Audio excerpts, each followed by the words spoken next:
Hi,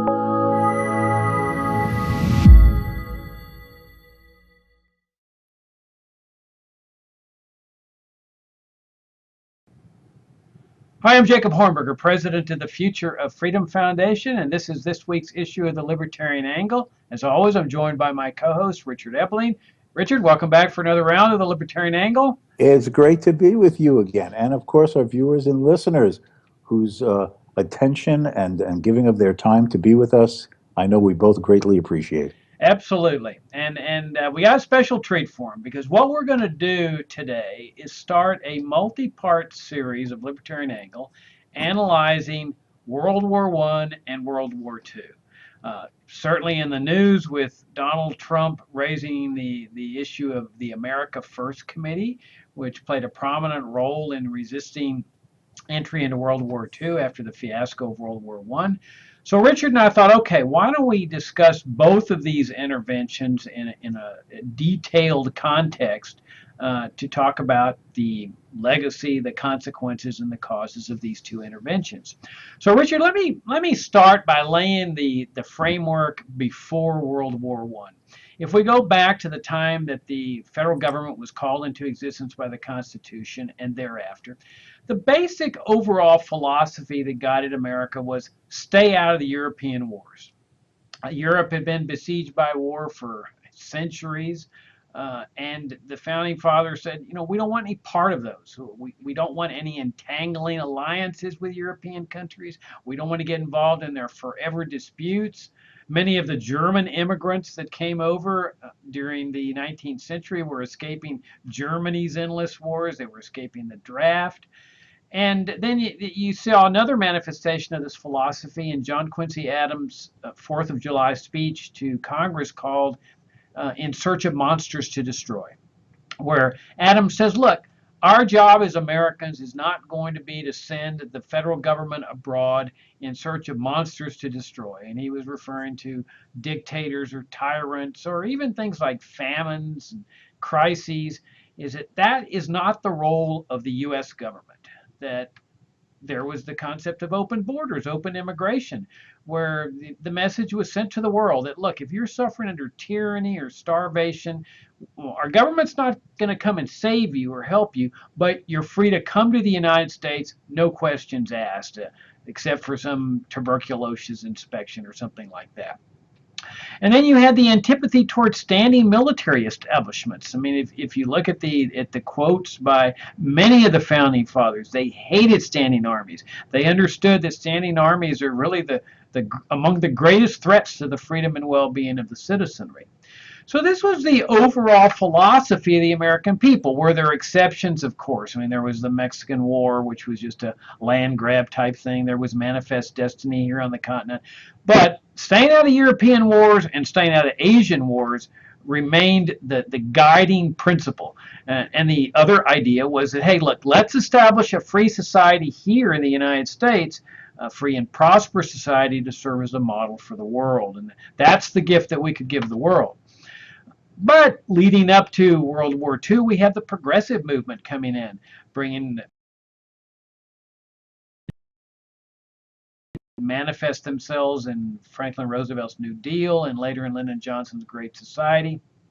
You also had this move toward empire and interventionism. And the big turn came in 1898 with the Spanish-American War, where the U.S. government acquires the Philippines, it acquires Puerto Rico, it essentially makes Cuba a colony. That's where Guantanamo Bay came into place, our military base there. And so this mindset of empire and intervention and fixing the world and policing the world starts to come into being there at the turn of the 19th into the 20th century. And then we have just the events leading up to World War II. So at this point, Richard, why don't you take it over and tell us your analysis of those events that were leading up to World War I. Well, it certainly is the case that through most of the 19th century, America chose not to get into many foreign entanglements. There were foreign interventions of a very minor sort. For example, America's first intervention into Vietnam was in 1854. An American naval vessel was by chance in the imperial port city of Hue in Vietnam. and it seems that some Vietnamese had come and besieged and were attacking a French priest. And American Marines came off the ship and saved this French priest from probably being killed. Then, if I remember correctly, in 1876, an American merchant vessel had got caught in a storm off the coast of Korea, and the crew had to leave the foundering ship, and the local village Korean residents proceeded to basically beat up and kill most of the American sailors and plundered whatever things had come off the ship before it went under the waves. The U.S. government sent a flotilla of military vessels to the mouth of the Han River, which leads up to the Korean capital of Seoul, and demanded restitution and an apology, which at first the Korean government refused to give. So the U.S. proceeded to bombard and destroy the fortresses protecting the mouth of the Han River, and threatened to then proceed up and occupy the capital of Seoul. At which point the Korean government apologized and paid restitution. And then, of course, for those of the viewers or listeners who are movie fans and used to like Charlton Heston, yes, we're talking about Moses and Ben-Hur here, he starred in a movie called 55 Days at Peking, which tells the story that in 1900, a group of Chinese nationalist extremists besieged, along with the Chinese military, the foreign legations in the capital of Peking. And a coalition of Western forces and Japanese forces proceeded to land on the coast and march up to Peking and liberate it. And a large contingency of American military personnel participated in that. And of course, Charlton Heston in the movie version with David Niven and very still good-looking Ava Gardner is there to protect these Americans. But anyway, let me interrupt you there for a second. Yes. If I'm not mistaken, I'm almost certain that Smedley Butler participated in that campaign. Does that ring a bell with you at all? I think you're right about that. Yes.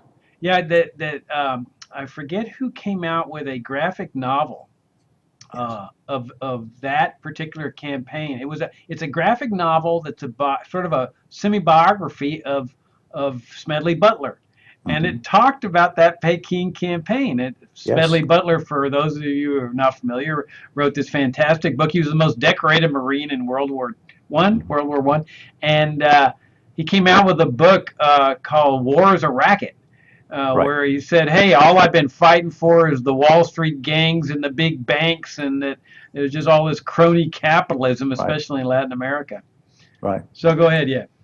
Yeah. So there were these sort of romantic episodes of American limited military intervention, either to help a poor French priest or supposedly to stand up for American merchant rights and so on, or to help besieged diplomats.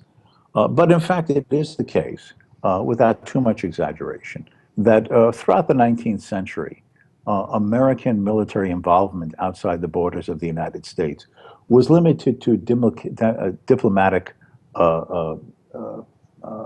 arguments and insistencies and lines in the sand. The Monroe Doctrine, for example, by President Monroe, saying that Britain and France should not believe themselves at liberty to militarily interfere in the Americas. But as far as the idea of world wars or extended military interventions, America, as you said, took the position that the United States was not assigned the duty to go slay dragons in other countries or to come to the assistance of even worthy causes of oppressed people.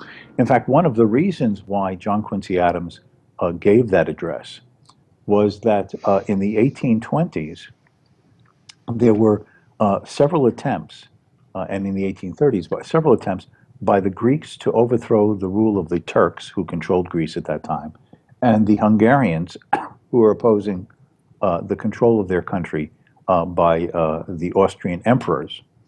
And they came to the United States, fundraise, gain some volunteers to come to support their cause. But some of them had audiences either with the presidents of the United States or cabinet ministers, thinking that America is standing for freedom, liberty, the cause of oppressed people fighting tyranny, that surely the United States would come to their aid in more than just words. But president after president, of which obviously Quincy Adams was one, insisted that America could serve as a beacon on the hill, as an example and a model for liberty. But it fell upon each peoples to find their own way to freedom and not expect America to fight their wars or battles for them. And so that basically was the philosophy in the 19th century, mostly into one degree or another. I mean, even when Grover Cleveland was president, there was an attempt by a group of Americans who were living in what was then the independent islands of Hawaii to undertake a coup d'etat and overthrow what was, I forget, either the king or the empress of Hawaii. I apologize, I just don't remember. It's the Queen. It's The queen. Queen Lula. Yeah, I forget if I Thank you. pronounced her name. And they overthrew her and declared that they wanted to be part of the United States. They were the new government. And Grover Cleveland said no, he wouldn't accept the violent overthrow of a legitimate government and the forced annexation by a bunch of American plantation owners to try to have it become part of the United States. That's obviously a unique instance. But the fact is that for the most part, this was the policy of the U.S. Can I interrupt you one more second? I think another important thing about John Quincy Adams' speech, and I highly recommend everybody to read it if you haven't read it, is where he says, if America were ever to change directions and abandon this philosophy of non-intervention, that it would have a dramatic impact here on the American people, on our society. Yes. His words were something to the effect that if America goes off in this direction, she's going to become the dictatress of the world. Yes, And it's yes. going to end up having this perverse impact on American society as well. Yes. And as you were saying, Americans were concerned and fearful of a permanent military establishment, a standing army. And of course, if you never let the soldiers sit down, a standing army is going to get very upset finally. But but it just comes out, Jacob. I can't control it. So weak. But anyway, there were these concerns in arguing that these were policies that would threaten liberty in America. If I can just mention to any interested viewers and listeners, one of the best books on this theme of concerns about a militarization of the United States, either through domestic policies or foreign adventures, is an excellent work by the historian Arthur Eckert called The Civilian and the Military, which is a history of this tension throughout America. And of course, him tracing how this changed both domestic and foreign affairs with these interventions that we're going to be talking about in the 20th century. But let me put this also in another context, of a wider context in which American intervention emerged. And that is the situation that was slowly developing in Europe itself in the years and even the decades before the outbreak of the First World War in the summer of 1914. The fact is, with some exaggeration and brushstroke sort of impressionism, the fact was that up to the First World War,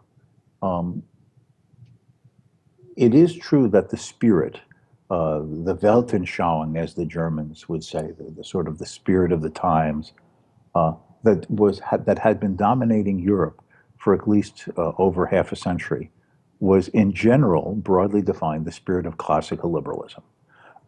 Governments viewed themselves as having to be limited in their powers, restricted in their overreach, because the liberal spirit had suggested that the role of government was to protect individual liberty, secure private property, not to restrain free enterprise, and if not always in practice, the ideal that there should be an impartial respect for all individuals in their rights before the rule of law, and that wars themselves should be viewed as a threat to both person and property that was inconsistent with the liberal ideal of a free and prosperous society.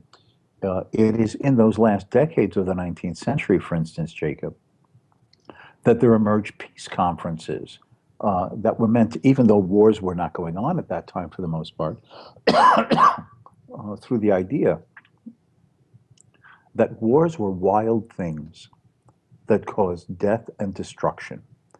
And while given human nature and political temptations, wars may never themselves be forever abolished from the human condition, then at least at a minimum, nations should have rules of war. So you had a Hague Convention, you had other meetings where the major nations of Europe bound themselves, at least in principle, to the ideas of rules of engagement and war. That an occupying country could not just abuse those who were under their control due to a military conquest during the campaign. The non-combatant residents of an occupied territory should have their rights to their life and their liberty and their property respected, and that the only taxes, for instance, that the occupying country could reasonably impose would be the costs of patrolling those areas under their control for the securing of the rights and liberties of those under whom they now had military responsibility. There was the idea, such things following the Crimean War, the emergence of international organizations like the Red Cross that should transcend border lines. That Red Cross would mean that these were people attempting to help the injured and the maimed during a conflict, and both sides should respect that. There was the agreements on how prisoners of war should be treated, and by certain rules. That was the emergence of those Geneva Conventions that probably most listeners have at least have vaguely heard about how POWs are to be treated by the controlling nation, and that if you respect certain rights and protections of country X's prisoners, then country Y will reciprocate with that. And then there were also limits on methods of warfare, but that was all part of this liberal spirit. Now, this is going to sound amusing or even quaint, given everything that's happened in the 20th century, but there had started emerging hot air balloons, right? You know, there's the famous Jules Verne story of Around the World in 80 Days, where he goes off, you know, in the hot air balloon. Well, this was now seen as having military potential. Now, at these war, conditions in terms of war conventions, it was decided that it's okay to go up in a hot air balloon for observation, right? The guy has the binoculars and he's looking over the battle line to see the positions of the opposing army. Okay, that would be okay. But it would not be appropriate if military personnel from one of these observation hot air balloons were to drop grenades or bombs out of them. That is not fair play. Oh, man. You're taking advantage.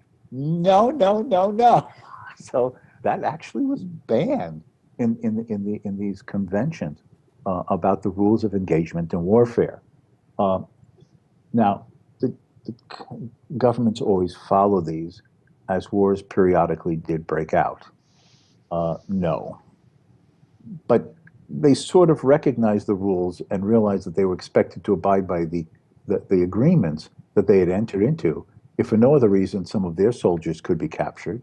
And at the same time, eventually the war is going to end, and you want to have good relations with the former enemy. Hey, and look at the bright side. They weren't dropping bombs from hot air balloons in World War II. Not from hot air balloons, yeah. Viewers, do you see what I have to put up with? Anyway. And this is week after week.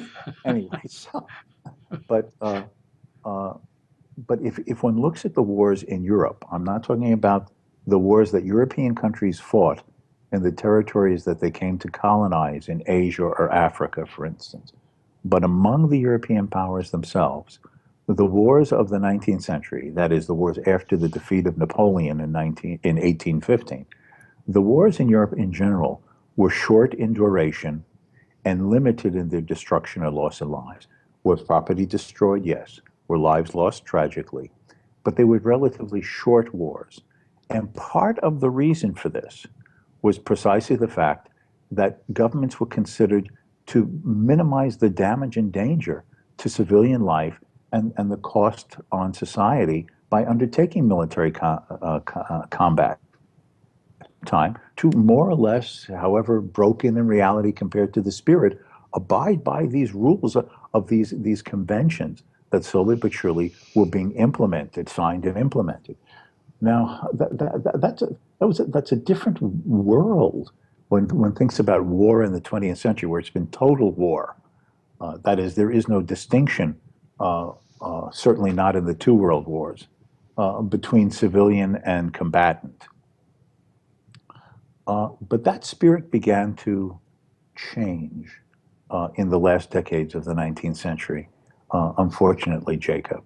Okay, now before you transcended that, let me bring up one other point about Right. building. I think it's important to build up this framework that's leading up to World War One. Right. And here you hear this concept of isolationism, that boy, you people that don't want to intervene in these foreign wars are isolationists, and they smear non-interventionists as isolationists. Right. And really, that wasn't the concept. Of course, it depends on how one defines the term isolationist. Of But course. what was interesting about the American culture at that time was that they said, look, we're not going to permit the U.S. government to go abroad and get involved in these European wars, Asian wars. But they had this concept of open immigration and freedom of travel, where they said the private sector, we will unleash our private sector to interact with the people of the world, both with people coming here and our traveling over there. There weren't even any passports during the 19th century. People just went and traveled and interacted with cultural groups and tourism. And people loved Americans when they would encounter them around the world, but they were encountering the private sector. And so when people talk about isolationism, it's kind of interesting, Richard, because they want to isolate, today they want to isolate the private sector with walls and tariffs and trade wars and immigration controls and travel restrictions and sanctions, but unleash the military, while really the original concept is unleash the private sector and bring and rein in the government sector, the military sector. Yes, in fact, if one looks at the history of the 19th century, what one observes are Americans who, on their own volition and as private citizens, excuse me, would go and participate in wars abroad. Americans went and fought with Simón Bolivar in opposition to the Spanish Empire in a number of South American countries. I have read that you can go to places in South America and actually find some statues to these Americans who had gone and participated in the liberation of South America from Spanish rule. Some of them went purely as adventurers. Some went with the idea of military glory. Some of them actually went because they believed that as an American, the cause of liberty was everyone's cause, and with the best of intentions went to fight to help to free others. There was an American officer who served in the Imperial Chinese Army in the 1850s and led Chinese armies in opposing the Taiping Rebellion in central China. This was considered very common and acceptable. I would mention, just as an extension of that, a more modern instance. During the Spanish Civil War, from 1936 to 1939, when a fascist revolutionary cause rose up against the elected government in Madrid and began the Civil War, led by Francisco Franco. He ended up getting military support from both Mussolini and Hitler. On what was called the Republican side, that is the opposing side of against the fascists. It had a checkered past too. It ended up getting aid and military support from Stalin. But the fact was there were Americans, mostly left-wingers, socialist and communist sympathizers, though not every one. But they went to Spain during that time, and they made up what became on the Republican side the Abraham Lincoln Brigade and the George Washington Brigade. And these were private Americans who went to Spain to fight for what they believed was an anti-fascist cause. Were they often ideologically themselves naive, being socialist and communist? That's a separate issue. But they chose as private individuals, risking their own life and fortune, to go fight in a foreign cause that they believed in without drawing the United States government into the conflict. So that tradition carried into the 20th century, if I may put it that way. Yeah, I find that very interesting because it places the responsibility on the individual. That if you are outraged over people suffering overseas from tyranny or oppression or a civil war, then you take responsibility. You go over there and you join up with the forces and you fight. But don't get others involved who don't necessarily feel that same thing. Right. And certainly Yeah. don't get the U.S. government involved, which then involves the entire nation. Take responsibility for your own beliefs and then go over there. Now, if you look at if we jump ahead a little bit, you look at some of the modern day interventions, how many Americans would voluntarily have gone to Korea when the Korean War broke out? How many would have been willing to give up their lives? Well, maybe a few. My hunch is that no one would have been willing to do that. Or if you take the Vietnam Civil War, my hunch is that not one single American would have voluntarily said, I'm going to go fight against the communist takeover of South Vietnam. But there's always this sense, especially among neocons who never joined the military, of saying, hey, I think we need to intervene. And the we means send troops over there while they're over here sitting there writing their nice op-eds or doing their nice little ideological jobs over here. So I think that concept and it was an extremely important one in terms of placing individual responsibility where it lay, with the person who truly believes that others needed his help. I might just mention that this philosophy of the private citizen choosing on his own to fight for what he views as just causes abroad was not just practiced by Americans. The famous poet Lord Byron died in Greece in the 1820s. Why was he there and what was he doing? He had chosen to go and volunteer to support the Greek rebels who were attempting to overthrow Turkish oppression and regain Greek independence. And he died there. So this was not only a practice of the United States, but of other countries as well. I might mention is that there have been Americans who attempted to undertake such private action and have been prevented by their government from doing so. Maybe some of the viewers and listeners remember during the Reagan administration, the Sandinistas had come to power in Nicaragua. No doubt it was a Marxist-led regime. They viewed themselves, at least ideologically, aligned with the Soviet Union and the Marxist global revolution. But there were some Americans, and there were separate. This is from separate from Reagan and Ollie North.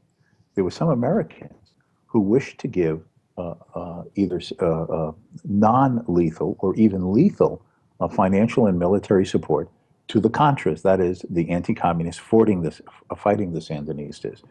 They wanted to send not just medical supplies, but to be honest, ammunition and even some helicopters. But their attempt to do so was stopped by the U.S. government in Texas. The fact is that in preventing this, this was against this tradition of the 19th and even part of the 20th century, where private individuals choose to risk their life and share part of their fortune for causes that they believe in, even in foreign lands. Yeah, let me hit another angle before we wrap up for the day, and that is that in the 19th century, the government really lacked the resources to go into these countries and intervene in these wars because there was no income tax, Right. and the amount of money that was flowing into the government through indirect taxes like tariffs was relatively small. So even if they wanted to do something like get involved in World War One or World War Two, they didn't have the money to do that. Yes. And so as we start to move into the 1920s or in 19 teens, everything starts to change. You Yes. get the 16th Amendment in there, which Yes. then was followed by a federal income tax, Mhm. and then you've also got the Federal Reserve, which Yes. is and dedicated to printing up the money to start funding government's welfare, warfare, state programs. And Right. this was the time when America started to change, started to move in the direction of welfare, the welfare state, and also in the direction of foreign interventionism following the Spanish-American War in 1898. So why don't we wrap it up? If you have a comment on that, then we'll wrap it up. That pretty much lays the framework for leading up to World War One. But Yes, I would say that what has made it easier for the United States government to undertake such foreign adventures uh, at great cost, not just to human lives, but of material wealth, is precisely what you're saying. That just before the beginning of the First World War in Europe, we didn't enter immediately. Uh, the US government now had two institutional devices at their disposal to fund such big expenditure activities, such as war, that they had not had before. And that was the 16th Amendment, the income tax of 1913, and then the Act of 1913 that chartered the establishment of our central bank, the Federal Reserve, which opened its doors in early 1914. This meant that now there was, in principle, a much larger source of tax revenue to fund such military expansion, and at the same time, to have a central bank that either directly or indirectly could provide the financing to cover a good part of these expenditures when taxes seem prohibitively high to try to use fully to do so. So you're absolutely right. all right, well, that lays the framework for leading up to World War One, which, as you pointed out, began in 1914. I guess America's intervention occurred when 1918 No, and it was April 1917. 1917. Well, we've laid the framework for leading up to that, and then so we'll talk about that war because that's a war, Richard, the interventionists don't really like to focus on. I mean, they even changed Armistice Day to Veterans Day, and my hunch Right. is they don't want Americans to focus on that, nor do they want Americans to focus on the real reasons why there was an America First committee that was opposing entry into World War II. And the answer, of course, lies in the disaster that the World War One intervention was, which we'll Mhm. talk about in subsequent sessions. So that we're out of time, Richard. Greatly enjoyed the show with you as always. And I was happy to be here and with our viewers and listeners especially. Yeah, thanks again for tuning in, and we'll see you next week when we talk about World War One.